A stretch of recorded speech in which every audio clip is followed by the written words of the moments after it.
បាទសរុបជំរាបសួរពុកម៉ែបងប្អូនជាទីមេត្រីបាទនេះគឺជាទូកមួយគ្រឿងទៀតហើយបាទជាប្រភេទកាចាចំណុះ12នាក់ស្ថិតនៅវត្តប៉ោងបាទ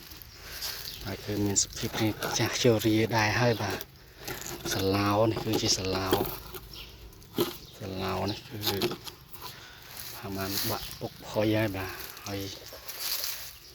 ទូកមានដាក់ក្របកែវបាទទូកនេះមានក្របកែវមកផ្នែកពីទូកផ្សេងទូកនេះជាទូករបស់អធិរាជក្របកែវ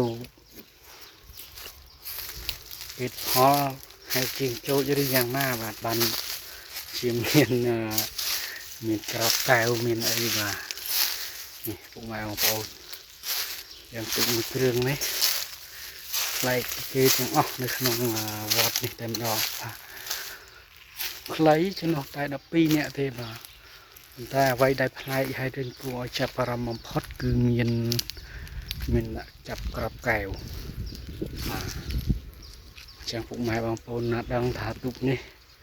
ជាទូកដែលកសាងដោយជាងអធិរាជក្របកែវពេតផលឬយ៉ាងណាបាទឬក៏ពុកម៉ែបងប្អូនយើងនៅខាងវត្តប៉ោង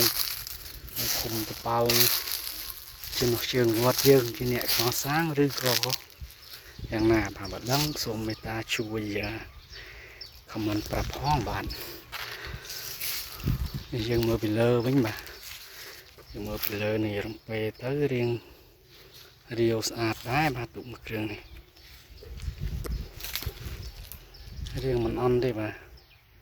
តែគ្រាន់តែទូកគឺមានសភាពរៀងចាស់បន្តិចតែប៉ុណ្្នឹងឯងបាទសូមអរគុណសូមគោរពជំរាបលាបាទជួបគ្នានៅវីដេអូក្រោយទៀត